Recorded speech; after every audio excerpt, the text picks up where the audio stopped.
안녕하세요. 남전입니다.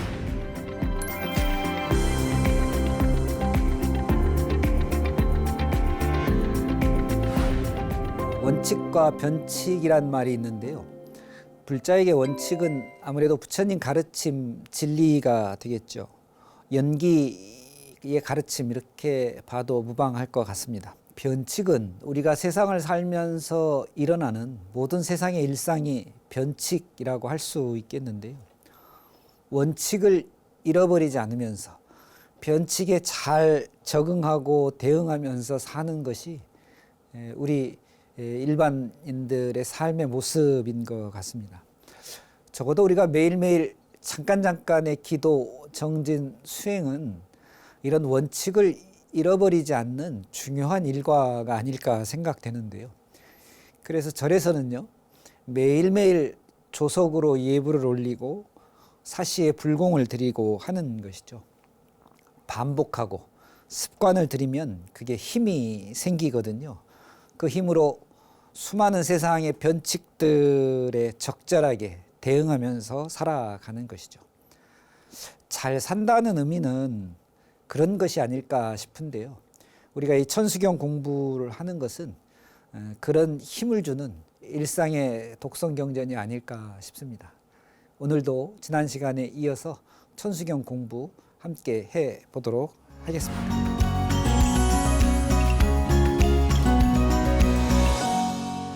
지난 시간에 저희가 사방찬을 설명하면서 1세 동방 결도량, 2세 남방 특정량, 3세 서방 구정토, 4세 북방 영안강 그랬죠. 이 쇠자가 물 뿌릴 쇠자라고 했기 때문에 동서남북 사방으로 물을 뿌리면서 도량을 깨끗하게 하고 그 다음에 시원함을 얻고 정토를 만들고 영원히 편안한 그런 세계를 조성하는 이런 이야기들을 말씀드렸습니다. 다시 말하면 우리의 기도, 수행, 독성은 우리 주변의 여러 환경들을 깨끗하게 하고 시원하게 하고 살기 좋은 곳으로 만들 수 있다. 이런 내용에 대해서 말씀을 드렸던 것이죠. 오늘 이어서 도량찬 부분을 한번 같이 공부해 보도록 하겠습니다. 네, 도량청정부하의 삼보철룡 강차지 아금지송묘지는 원사 자 비밀가오 이렇게 되어 있거든요. 도량이란 말은 우리가 흔히 사찰을 표현할 때 도량이라는 표현을 쓰는데요. 사실은 보이는 형태의 그 집들만을 도량이라고 하는 것은 아니고요. 만약에 그런 것이라면 도량이라는 말 대신에 도장이라는 말을 썼을 수도 있는데요. 이 도량이라고 하는 것은 깨달음의 도량에서 나타나는 것처럼 순간순간 우리에게 일어나는 마음가짐 또 마음의 움직임 하나하나를 살펴보는 그런 곳이 바로 이 도량이라고 할 수 있겠는데요. 내용에 보면 도량청정무아에 도량이 깨끗해지고 나면 무아에 이 예자는 더러울 예자입니다. 그래서 무하에 그러면 어디에 더러움이 있겠느냐 이런 말이죠. 온 도량이 깨끗하니 티끌 하나 없어지고 이런 표현입니다. 삼보철룡 강차지 그 깨끗해진 도량에 삼보와 철룡은 우리 주변에 우리 중생들을 항상 보살펴 주시는 호법 성중이라고 할 수 있겠습니다. 삼보와 철룡이 강차지 이곳으로 하강하시는 거죠. 내려오신다는 표현인데요.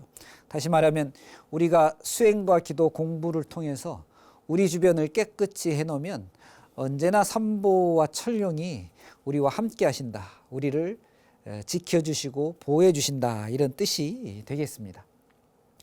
아금지송묘지는 이제 주변을 나를 돕는 여러 환경이 조성되어 있기 때문에 아금지송묘지는 내가 이제 진리의 말씀을 지송하는 것이죠. 읽고 외우고 또 공부하고 하는 것입니다.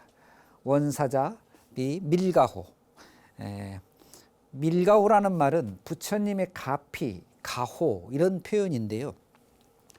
이 가호가 이 가피가 비밀스럽게 된다 이런 말입니다. 이 말은 무슨 말이냐면 나도 모르게 가피가 온다는 이야기거든요. 그 이야기는 내 삶에서 불보살님의 가피, 화엄성중님의 가호가 너무 자연스럽게 이루어지게 되는 것이죠. 내 마음과 내 삶이 향상되고 발전되는데 이게 어디에도 부딪히지 않고 너무너무 자연스럽게 이어지는 겁니다. 그게 가호, 가피가 밀 이렇게 저희들에게 다가오는 것이죠. 다시 보면 이제 내가 공부하고 있는 이곳을 깨끗하게 해서 먼지 하나 없이 청정하게 했으니 이 청정한 곳에 삼보와 천룡이 내려오셔서 저와 함께 해주십시오. 그러면 제가 이제 부처님의 비밀스러운 또 관세음보살님의 비밀스러운 다라니의 가르침을 열심히 지송, 독송하오니 원컨대 불보살님 가피가 저에게 언제나 충만하도록 언제나 함께하도록 하여 주십시오라고 하면서 우리가 공부하고 있는 이곳 우리가 수행하고 있는 우리 주변 이 도량을 찬탄하는 그런 내용이 되겠습니다. 그 다음은 이제 참회계라고 할 수 있는데요. 흔히 종교적으로 또 우리 불교에서도 참회라고 하는 말은 굉장히 중요한 요소 중에 하나입니다. 종교 생활을 하는 데 있어서 많은 분들이 참회를 어떻게 하느냐, 참회가 과연 무엇이냐 이런 질문도 사실 많이 하시는데요. 참회는 간단하게 좀 줄여서 얘기하면 언제나 나의 잘못을 인정하는 것이 참회입니다. 이게 뭐 복잡하거나 어떤 의식을 갖추어서 참회를 하는 것이 아니라 항상 내 자신이 부족하고 내 자신의 행위에 대해서 뒤돌아보고 성찰하는 자세를 가진다면 그것이 바로 참회가 되겠죠. 아석소조 제약업 계유무시 탐진치 종신구이 지소생 일체학음 개참회 이렇게 이야기했습니다. 아석소조 저 석자는 옛날 석자입니다. 옛날에 이런 표현이죠.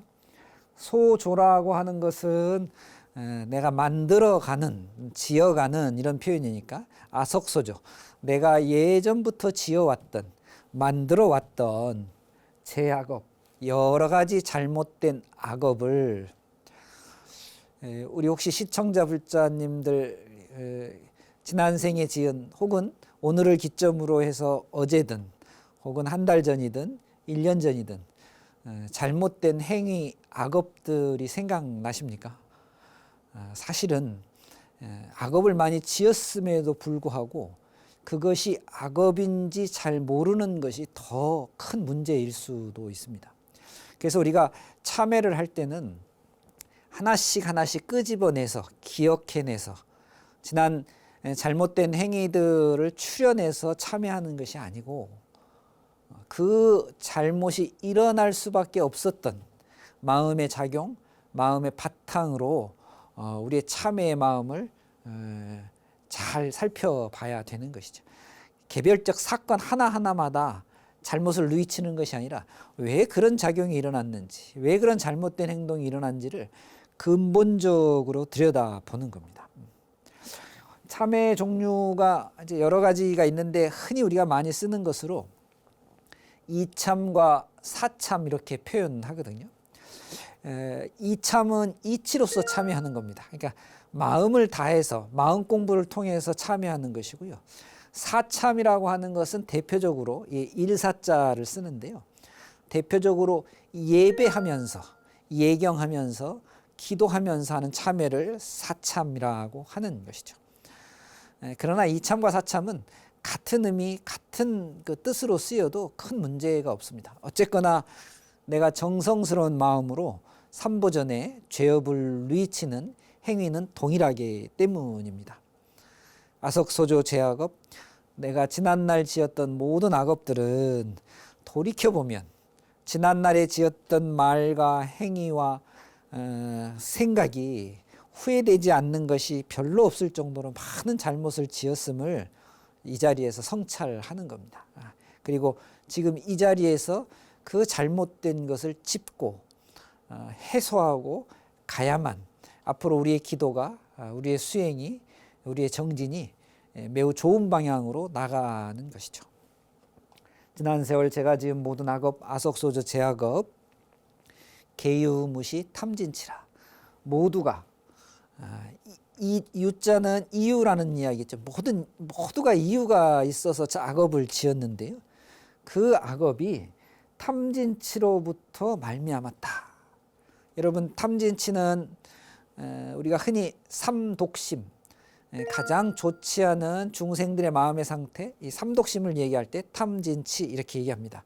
탐내고 성내고 어리석은 것을 의미하는데요. 이 삼독심은 수많은 번뇌 중에 아주 대표적인 근본 번뇌에 해당합니다. 이 욕심, 성냄, 어리석음이 많아지고 관계해서 108번뇌가 되는 것이고, 이 108번뇌에 또 확장하는 그런 버전이 84,000번뇌가 되는 것이니까요. 그 시작은 이 탐진치, 삼독심에서부터 오는 것이죠. 지금 그 부분을 짚고 있는 것입니다. 내가 과거로부터 지은 모든 죄업이 모두 다 탐진치로부터 말미암았던 것인 것을 알아차리고 또 느끼고 바로 볼 줄 아셔야 제대로 된 참회가 이루어지는 것이죠. 제가 지난 세월 지은 모든 악업은 모두가 다 탐진치로부터 시작된 것이니 종신구의 지소생 일체악음 개참해 이렇게 얘기했습니다. 종신구의, 이 삼독심이 신구의, 소위 삼업이라고 하는 우리의 행위의 대표적인 세 가지 방식이 몸으로 짓고 말로 짓고 생각으로 짓는 이 신구의 삼업이라고 하지 않습니까? 그러니까 삼독이 종신구의, 신구의를 따라서 이런 말입니다. 삼업을 따라서 지소생, 모든 것을 일으켰다. 그러니까 내가 지은 악업이 탐진치로부터 시작되었는데 그 탐진치가 나의 신구의 삼업과 잘 붙어서 내가 겪었던, 내가 받고 있는, 지금 내가 느끼는 이 불편한 불안감, 이 모든 문제를 일으키게 된 것이죠. 종신구의 지소생이라고 했습니다. 몸과 말과 생각으로 지었사오니, 이제 이유를 알았으니까, 어디서부터 시작됐는지를 알았으니까, 어떻게 악업을 지었는지를 알았기 때문에 일체악음 개참해, 모두 내가 지었던, 제가 지었던 모든 죄업을 다 참회하겠습니다 라고 결정하는 것이죠. 참회라는 말은 사실은 여러분 이제 사전에도 자세하게 설명이 되어 있는데, 인도말의 참이라는 말과 중국의 한자어의 회라는 말이 같은 의미를 중첩해서 쓴 말입니다. 참회라는 말은요. 참마라고 하는 일본 인도말에서 나왔는데요. 누이친다, 용서를 빈다, 참아낸다 이런 뜻이 있습니다. 회라고 하는 한자도 역시 같은 의미를 가지고 있는 것이죠. 그래서 예전 중국의 어른 스님들께서는 참은 과거로부터 지었던 잘못을 내가 지금 알아차리고 용서를 구하는 것이고, 회는 앞으로 지을 잘못을 알아차리고 미리 경계하는 것이다 라고 해석을 하기도 했습니다. 어쨌든 용서를 구하고 누이친다고 하는 이 말씀이 중첩이 돼서 맹세를 하는 겁니다. 되풀이하지 않겠다, 반복하지 않겠다라고 하는 그런 결심인 것이죠. 참에게 아석소조 제악업 계유무시 탐진치 종신구의 지소생 일체악음 개참해.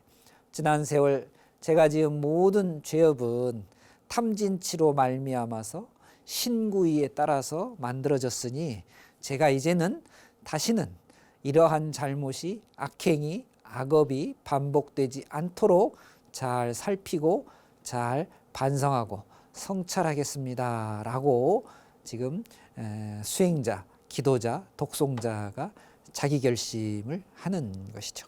네, 오늘 참회계까지 같이 살펴보았습니다. 뒷부분은 다음 시간에 이어서 함께 하도록 하겠습니다.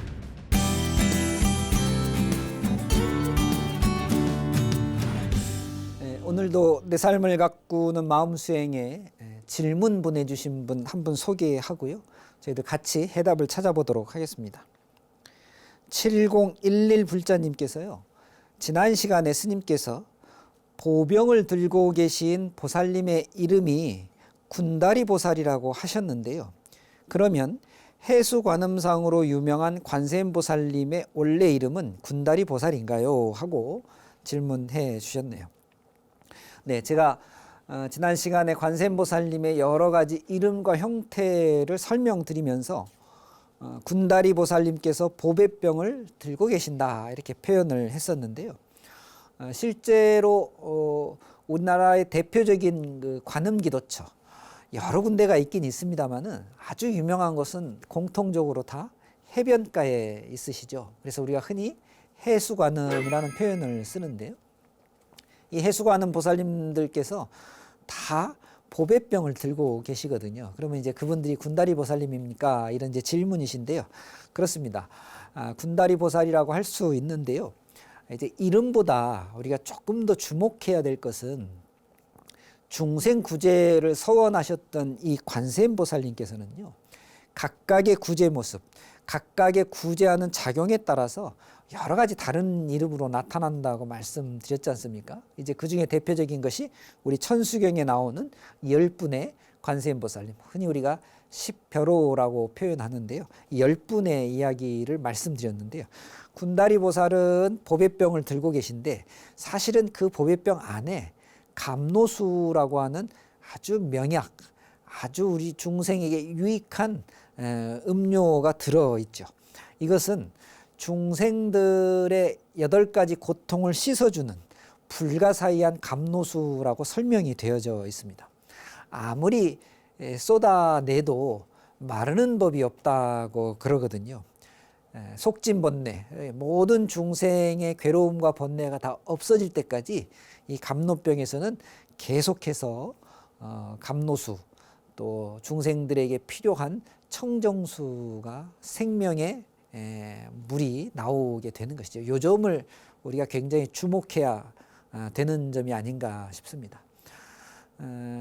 다녀보시면 이제 우리가 흔히 이제 3대 관음기도처로 양양 낙산사, 또 남해 보리암, 또 강화의 보문사 이 세 군데를 3대 관음기도처, 물론 이곳 말고도 관세음보살님의 기도처가 많이 있습니다만은 예전부터 전통적으로 대표적인 기도처인데요. 이곳에 해수관음보살님들께서 감노병의 감노수로 중생을 구제해 주신다. 이런 점에 항상 착안하시고 이런 점을 항상 이해하시면 좋을 것 같습니다. 예, 7011 불자님의 질문에 이렇게 답변해 드리도록 하겠습니다. 응원 문자 소개해 드릴까요? 2738 불자님께서요. 늘 감사합니다. 천수경이 정말 보석 같은 내용인데 헛으로 생각한 걸 후회하며 다시금 새롭게 여기는 계기 되었습니다. 이렇게 문자 보내주셨네요. 우리가 일상으로 기도할 때마다 항상 읽는 경전이다 보니까 자주 접하면 좀 중요도가 자칫하면 떨어질 수도 있는데요. 그 의미를 새기고 새기면 새길수록 그 중요도는 다시 한번 올라갈 수 있으니까요. 우리 2738 부처님께서 앞으로 기도하시면서 천수경 뜻을 잘 새기셨으면 좋겠습니다. 5634 불자님께서는요. 천수경 강의가 재밌습니다. 다른 경전도 풀어서 말씀해 주시면 좋을 것 같습니다. 이렇게 문자 보내주셨네요. 기회가 있으면 또 여러 경전들 한번 같이 공부해보는 시간 갖도록 하겠습니다. 이 부처님의 말씀을 담고 있는 것이 경전이지요. 인도에서 중국을 거쳐서 우리나라로 오다 보니까 그냥 원어 또 한자어로 읽으면 굉장히 어렵게 느껴질 수 있습니다. 그런데 또 스님들의 설명을 듣고 의미를 새겨보면 사실은 아주 굉장히 환희심이 나는 그런 내용들로 가득 차 있죠. 그런 기쁨이 내 삶을 좀 더 좋은 방향으로 바꿀 수도 있을 겁니다. 천수경으로 마음보기, 마음공부 함께 하시면서 궁금한 점 있으시면 언제든지 문자 보내주시면 감사하겠습니다.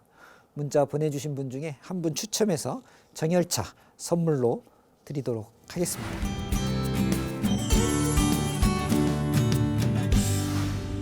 4월 20일이 장애인의 날입니다.